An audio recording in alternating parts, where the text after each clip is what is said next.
Hello guys, it's a new day na naman, diba? Medyo makulimlim dito, medyo paulan na rin. Medyo paulan na. So itong video na to is para sa mga taong matatalino.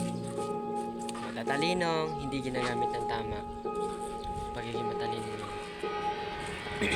Alam mo sa mga matatalino nyo? Lalo na mga gagaling sa mga, lalo sa pag-aaral, galing sa mga academic, talino nga eh. Pero yung talino nila ginagamit na hindi tama.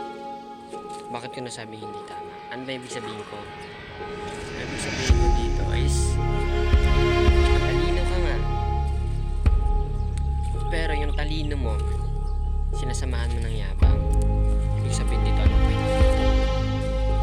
Kasi maraming mga matatalinong tao, lalo na estudyante, maraming estudyanteng matatalino na nang mamaliit ng mga tao na hindi rin naman kasi matalino nila, may alaman, matalino din naman, pero hindi lang ganun sabing kung ano alam ng isa na medyo advance lang yung alam niya, hindi medyo hindi lang yung alam ng isa. Ang hirap kasi karamihan ng matatalino masyado na mayabang, masyado na mataas ang sarili. Alam niyo, matalino pa man na tao, hindi na matalino. Para-paras lang tayo. Dapat kung ano yung alam mo, ano yung talino mo, i-share mo sa tao.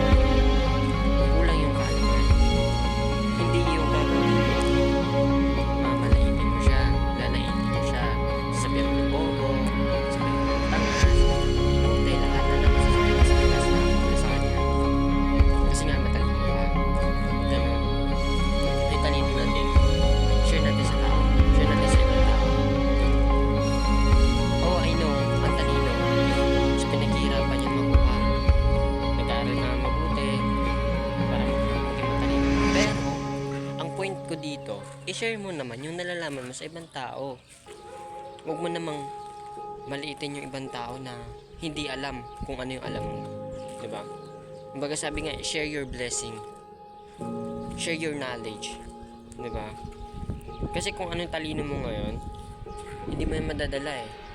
Hindi mo madadala yan sa taas. Pero kung ibabahagi mo, nakatulong ka pa sa tao. Diba? Nakatulong ka pa sa mga maliliit na tao. Kaya kung ikaw isa kang tao matalino, or kaya isa kang estudyante, matalino ka, perfect ka lahat. Perfect ka sa mga bagay. Pero alam mo yung talino mo, tapos may nakasama kang bobo. Kasi yan naman tawag nyo sa amin eh. Sa mga tao masihina ang utak, bobo. Alam mo, kahit bobo ang isang tao, mayroon niyang alam na hindi mo alam. Yan ang tandaan mo. Hindi lahat is alam mo na. Bobo man yung tao kasama mo, pero meron niyang kayang gawin na hindi mo kayang gawin. Kaya kung ikaw sa matalinong tao, share your knowledge and don't judge other people. Okay?